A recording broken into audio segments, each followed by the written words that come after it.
The Roots of Success podcast is for the landscape professional who's looking to up their game. We've got a brain trust of experts to help you nurture the roots of a successful business and grow to the next level. This is the Roots of Success. Hey, Tommy here with Roots of Success podcast. I'm your host, and we have an awesome guest once again, Jake Malone of Malone's Landscaping in Seattle, Washington. We're actually in a beautiful on-site location. We just finished up Ace Discovery, New Orleans, Louisiana, and I'm like, Jake, we got to have you on the show. We had your brother, cool, love the dude, but we got to have Jake on here. I love the Malone family. So welcome.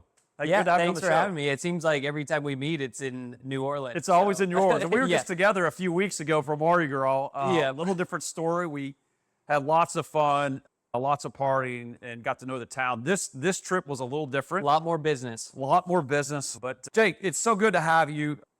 I love you guys and your brother and the family. It's just been phenomenal to watch you guys over the years. It's just, I think I like everything on social media that you guys do, whether it be videos and installs and maintenance. So tell us that you are second generation, you and your brother, your mom and dad started it. Like, take us way back how your dad got involved and that sort of thing. Talk about the business and where we are today. For sure. I mean, he's got a story similar to a lot of folks that joined the ACE groups. Started out of the back of his truck. He was working like a sales job for a corporation. And then on the side, started doing a little bit of like installing water features and whatnot. And then it just started taking off. He hired one person, then eventually had a couple crews. And then my mom was able to quit her job and get into some of the accounting functions of the business. So really took off. He was primarily design build until 2002. That's when he opened up the management company. Okay. And so when did you and your brother get involved? Was it real early, or was it working some part-time roles a little bit, like before, during college, after college? Take us through all that. Yeah, for sure. And both Ryan and I were baseball players, so our summers were pretty. We love baseball. Yeah, that's all we talk love about. baseball. Yeah. But so, we work full time in the summer. Kind of dabbled into it a little bit. But yeah, anytime we needed, like, if, hey, I want the latest airsoft gun or, whatever we were into at the time, they're like, okay, well, we got a job on a crew for you. So they were good about making us earn things and working on I mainly worked on construction crews. I think Ryan's the same, just throughout the summers. And then after college, that's when we kind of got into like account managing, more of the management positions and stuff like that. So, all right, so you guys worked off and on a little bit. Then you go to college. What's the age difference between your brother? 3 years. So you go play baseball. We talk about stories all the time. My son is in youth baseball, and I love it. We were talking on the bus the other day about some videos and all that in college ball, so that's been fun. So baseball's over, school's over. Then what happens? You get into the business at sort of an entry level? Yeah, so, I actually had a sales job for like a drone manufacturing company in Florida. Great. For my senior year, the whole senior year, I was like kind of working like 20 hours a week for them and playing baseball. And then I didn't like cold calling. And the grind, I wasn't making very much money. And then my parents called and they were like, hey, we need an account manager. Ryan was already in the business. Ryan was already there working back in Seattle. Yep. Yeah, and you were still in Florida kind of working. All right. And I was like, I remembered working on the construction crew, so I was like, I don't know. And then Ryan called me and basically sold me on it and moved back. And I actually really enjoyed the account. Like I wasn't quite as into the labor part, but the account managing was a lot more fun, a lot better sales position for me rather than just picking up the phone and cold calling. Okay. So how's it working for mom and dad? Like, young kid coming in, right? We kind of think, right, we know how it works, right? Out of college, we've learned a lot. Absolutely. How is it? Like, this is his baby. Yeah. Right? And so the family dynamics can be a little odd. Great things, and then some things like you got your ideas, Ryan has his ideas. How did that all work out? Did Jim, your dad, just really take you on as a coaching moment and really train and get you into the business? Did you guys sort of kind of do your own thing? Like, talk about that. The reason why I want to know is like we have a lot of people that are family-oriented businesses. Yeah. And this is an interesting dynamic. Yeah, for sure. I would say for us, it's luckily we're relatively on the same page. There's definitely some like new generation butting of heads, like how we schedule certain things, like what software to use. Oh, yeah. Which is always a sour topic because we use a proprietary software system that my mom's kind of built since like 2012. To this day, you still have that? Yep. Oh, wow. Okay. We're rolling out a new version. We'll have to A new show version. it to you when Okay. it's ready. So it's like a self-built software. Yeah. Okay. And it's right now we just mainly use it for estimating and project management, but there'll be some maintenance functions on the new one. So that's exciting. But we definitely butted ahead. Like we need to upgrade the. Right. So they were used to their system, right? And you guys inject your sort of experience, young generation, systematize, more tech involvement. Okay. Exactly. A little bit of pushback. What's okay Definitely. though, right? Yeah. It's okay to have a little bit of disagreement with the family and the partners. Okay. And then, so talk about what's your role? Right now, so I've basically done every position in the company. Like I was on the crew, account manager for maintenance, enhancement manager. Then I was a project manager for construction. And now I'm the North Branch manager, which we can talk about. Okay. We opened that up in October, and construction business development manager. Okay. So everything install. That's what I focus on. Everything construction. That's the tricky. I love construction. You know me. This is great. So what kind of construction you guys do? I'd say our average project on the construction side is between 100 and 250,000. We'll have, the occasional $800,000, $900,000 job, and, some filler $20,000 to $50,000 jobs. But it's kind of what we do. Outdoor patios, kitchens, covered structures I would say we're one of the premier companies in Seattle that can do that. Yeah. Outdoor living experiences, outdoor living. And is it design build with homeowners? Is it bid build? So notoriously, we've been design build residential like 95%. Right. But since I became the business development, the goal was to use our maintenance commercial portfolio to increase our bid build work and find like outside architects and stuff like that. Love it. Love it. You guys do fascinating work. Like, let me go find Malone's Landscaping on social media, Instagram and LinkedIn. I follow you guys all the time. Amazing footage and drones. That's probably you a little bit, right? But you guys do amazing, high quality work. So go check these guys out. It's awesome. Tell me about some challenges you've had to overcome installing landscapes, whether it's the handoff production, from sales to operations has always been a tricky one, to completing jobs, never-ending punch lists. Like, what are some things that you guys had to really challenge yourself and overcome to be where you are today? Yeah, I'd say the system, we've worked really hard on the systems and processes. Okay. The handoff and then like closing out jobs is still a work in progress. But that's a very tricky, and it's hard to find that balance where operations isn't blaming sales for a bad handoff or a bad estimate, and then sales isn't blaming operations for poor profits, which we've improved quite a bit, but it's definitely systematizing it and holding people accountable to so systems. Tell me about it. Do you guys do it once a week, once a month? Like, what is it? Is it a physical handoff? Is it a digital handoff? How do you guys do that? What do you find that's successful for you guys, even though it's a work in progress? Yeah, for sure. So first, that helped a lot is a weekly production/scheduling meeting where the sales team and production team get together. They go through the schedule, progress payments, and then any punch list items. It's basically a way that sales can hold the production accountable to their clients, and finishing the job. Yep.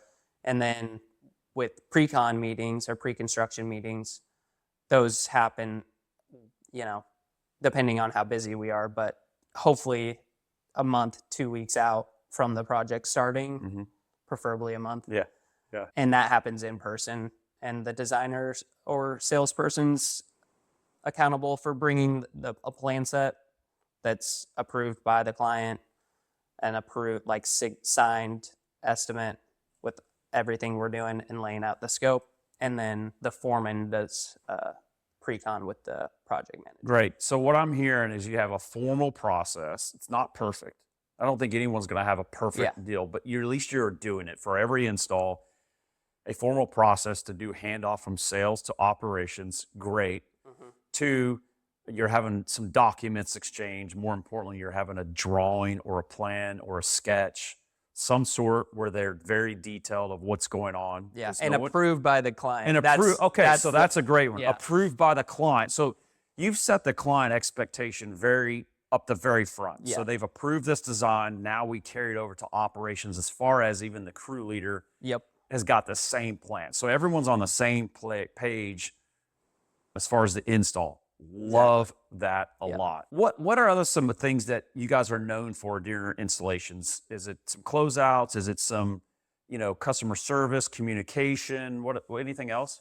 Well, I mean, I think we're known like a positive, like we're known for like high quality, we're a little bit higher priced. Yeah.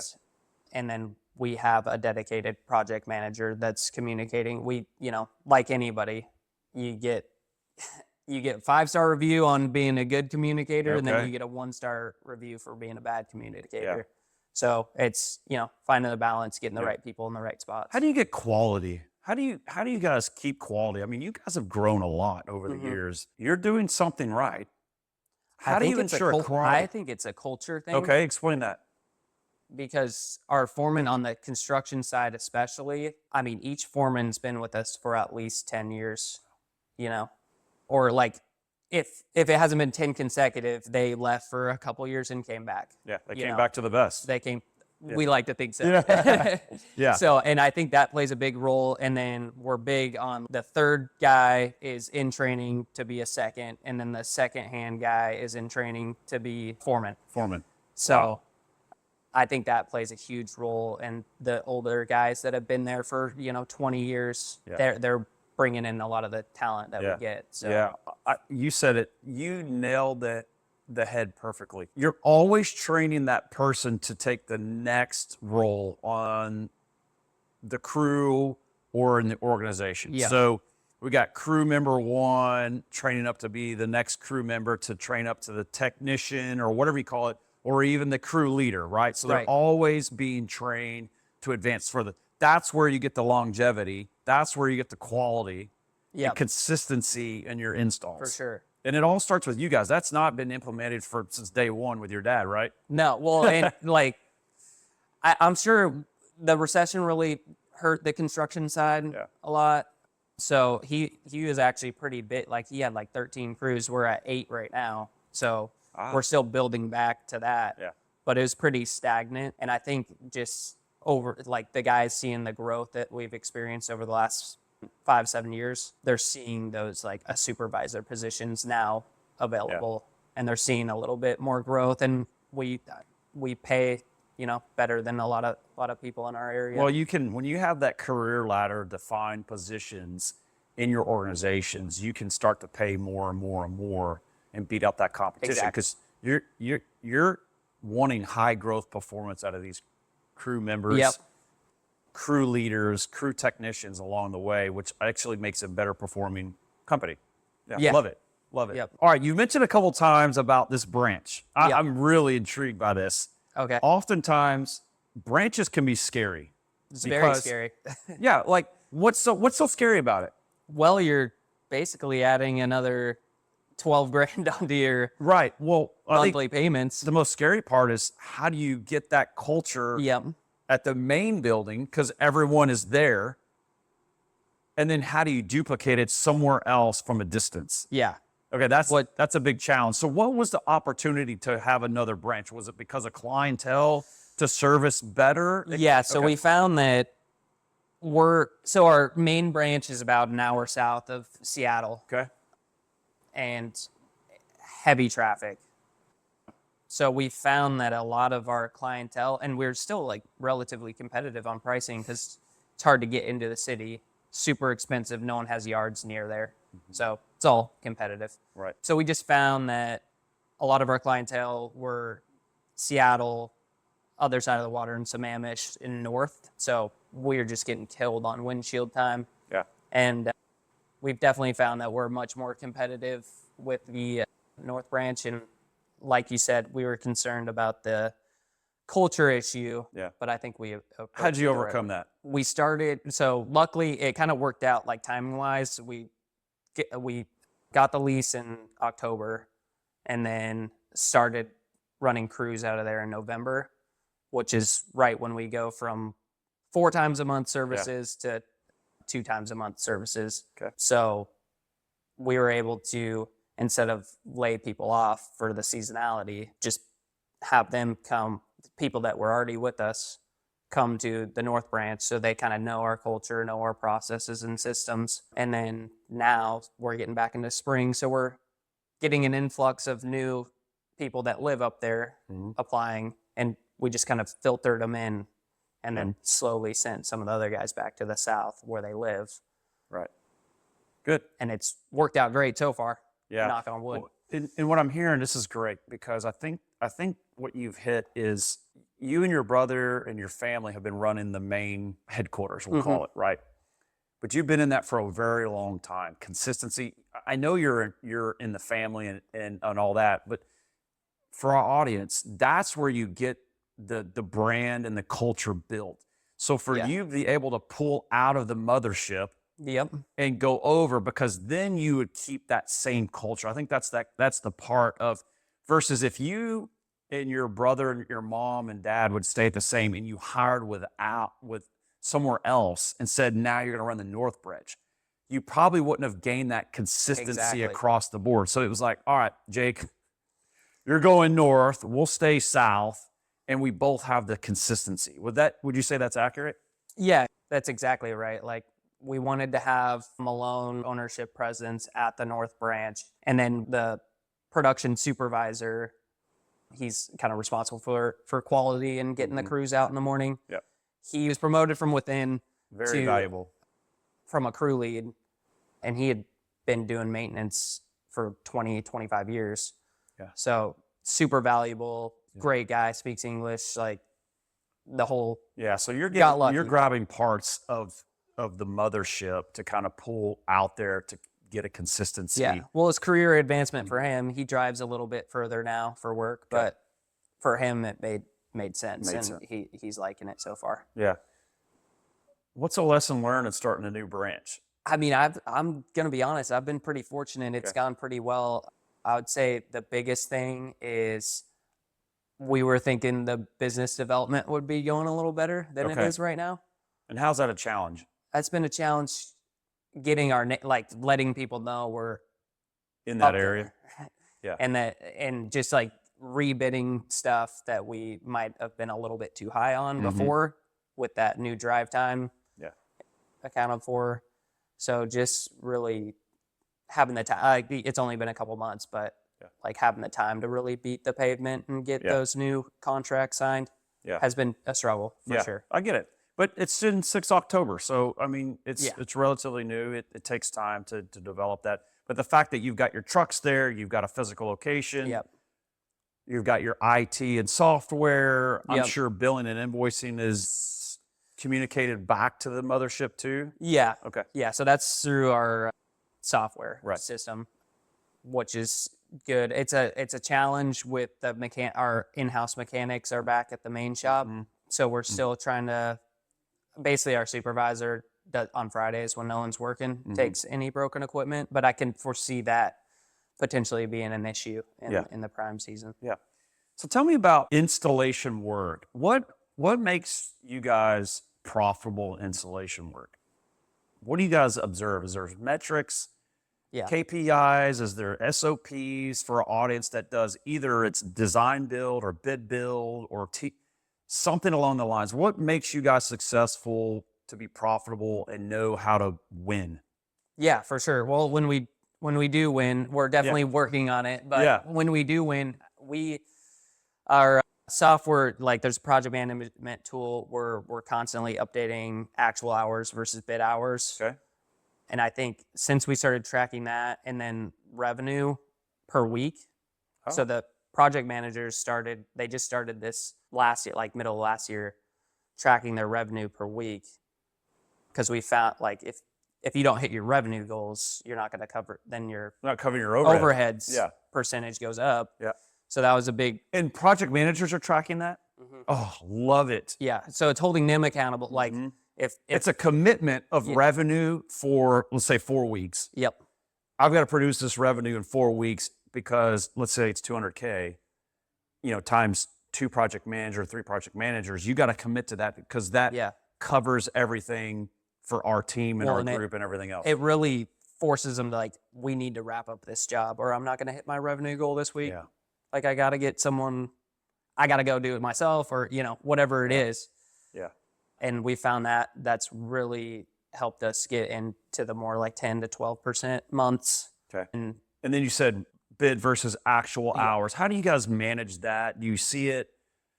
Is it a report? Is it printed? Is it on TVs? Is it shared with crew leaders?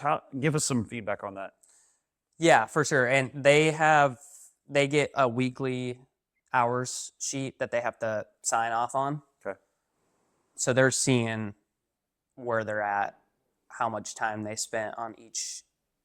We're still trying to figure out the best, because there'll be 2 guys, working on the patio, and then 1 guy's finishing the caps on the retaining wall. Yeah. So it's a little tricky to get it perfect. Yeah. But it's a big bucket of hours though. That's so they can still see where they're at. They're like, okay, I got 20 hours left. I got to finish the caps tomorrow. Yeah. Done deal. Yeah. That's great. And they're signing off on their weekly hours. So what I'm hearing is you're watching daily and weekly the hours. So the bid of amount of hours, which is super successful. But I'm also hearing, which is really fascinating, is the revenue per week. And that's what we did in our old landscape business. So every project manager was committed to a certain amount of revenue for that month. And we had some that would sandbag a little bit. Every year you got those sandbaggers. Well, they're like, oh, we ordered the plates this week. But right. Yeah. So it's funny. But what that does, it's a daily, weekly process to hit your goals by the end of the month. So let's say we're now this is the last week of the month where we're sitting here. It's a sense of urgency to get things done. Yes. Maybe it's a change order to get signed off, to get put in the ground with an extra flats of flowers or whatever, or buy those containers or sign off on some extra work, or go ahead and get all the plants in, bill for the plants, and then we can bill for the labor the next month. So that everyone's being strategic on get to that revenue goal for the month to pay for everything. That's what made us successful by far. Huge game changer. It's a momentum push. Yep. To get done and never push the revenue to the following month. Right. Try to get as much in as you can every single month. Yeah, if you can get it in this month, let's get it in. Right. And it helps the operations manager make a better decision if he needs to work guys overtime. Yeah, right. Like it's not just guessing. Right. But oftentimes, Jake, a lot of companies are, they look at it and go, well, we missed our target. Right. It's a 10 to the following. Well, it just didn't, Didn't get it. You got to know how you're progressing daily and weekly of that month in order to try to strive for those goals. It's hurting to know that, man, we didn't hit it. And if you came 20 grand short in this month, now we got to make up the 20 plus the other that we have to make up for the following month, right? So it's a team sport, here we go. We're talking about teams, but I really like the revenue per week that you guys do. And that's what's got you guys to where you are now. Oh, absolutely. And also another thing we did, we use Asana. I don't know if you know what that is, but a project management tool. Yeah, right? exactly. So our our constructions ops manager, he started doing a production pipeline in there. So everyone can see, and we can actually project based on what he has scheduled, the revenue we're going to do. So he can tell middle of the month, hey, sales, I'm going to be short this month if we don't close this project, or so he can forecast a lot better, and then we can kind of narrow our focus a little better on where we might be short. This is great. So a production projection. Yep. I love this, right? Because sales has a pipeline that they need to go sell. Yeah. Right? which is a whole nother separate one. But we're talking about production and construction and that sort of thing. That's what made us successful too, is the same thing you're doing, is producing the revenue within that month as much as possible, maximizing that. But if you don't have a system that lets you know where you are through the 4 weeks, then it's a guessing game. Major. Right. So now that you guys use Asana, which is a great tool, Asana, and there's a couple of them out there, Trello, Monday.com, they're all similar, somewhat similar. Have someone in your organization to track that stuff. Yeah. When it goes into the ground or it's purchased, we gotta calculate that to see where we are to the goal. Well, not just guess when it's going to happen. Right. Like, see it on the schedule. This is the amount of dollars we are going to do that week, or whatever it is. Yeah. Yeah. For Very sure. good. That's been huge. Like we just started doing that 3 years ago, and if we have bad months, it's because the sales weren't there. Yeah. It's not because we didn't schedule enough. Yeah. Right. Come on, sales, pick it up. Exactly. Yeah. That's good. Tell me about, I got a little fun topic. Baseball, we love the sport. My son's in youth. We've talked so much. What has a team sport or any sport has taught you in business? Give me some. Oh, so much. So much. When we Tons. talked about this Yes. too on the bus, like Yeah. when you see an applicant that's played college sports, like Yeah. get them. But I think the biggest thing is work ethic. Like nowadays, it's hard to find people with really like a hard drive and work ethic. Yeah. Like when you're in college sports, you got 5 a.m. weights, class all day, 6 hours of baseball practice, homework, bed, repeat. Yeah. It's a grind. Yeah. And the real world landscaping particularly, it's a grind. It's literally the same thing Yeah. every day, and every day is a challenge.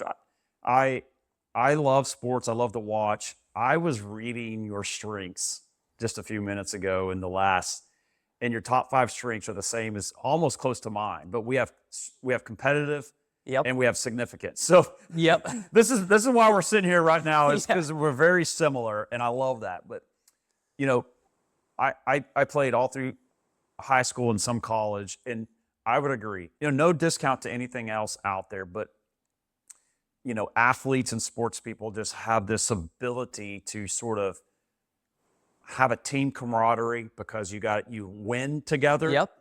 And you lose together. For sure. And it's discipline. It's being coachable. That's why I tell my son all the time, you got to be coachable. You got to understand how to take constructive criticism. I mean, all facets of it. That's a big one that's missed too, because customers aren't always like like if you mess up, they're not going to be very nice all the time. And like how you handle that, and like if you've already been yelled at by your coach, like you probably know, like you get yelled at in sports, and so being able to like not break down and be able to continue the conversation and resolve the problem is huge. Yeah.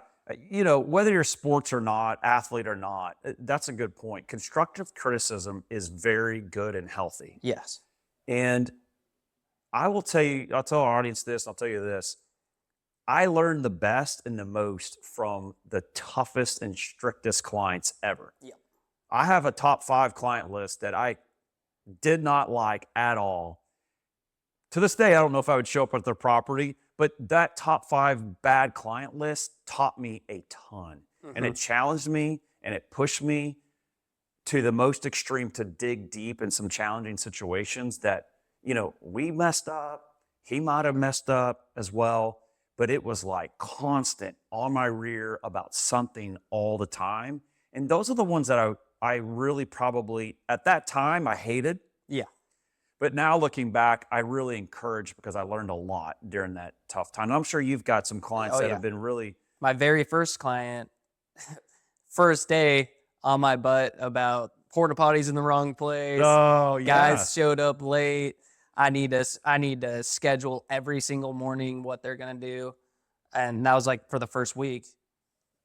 After that week, we started building rapport. Yeah. I mean, I would show up to his house, and we'd probably be able to have a beer, and that's like, great. But that sets you up to where you are now. Yeah. Like now you have to find a spot for the porta potties. Yep. Now they have to be clean consistency. Figure that out in the pre-con. And figure that out in the pre-con. Oh my God, add that note to this as well, is in the pre-con, figure out where the materials go, Yep. where you park the trucks. Where can we stage it? Where can you stage it? Where the trash cans go, the dumpsters, all of that. Make it very clear to the client and the homeowner, so they have an expectation. Man, could you imagine starting off a job knowing that all that's been figured out? Yeah. Which is not even in the estimate, No. right? A lot of that stuff's not figured out, but a pre-con meeting.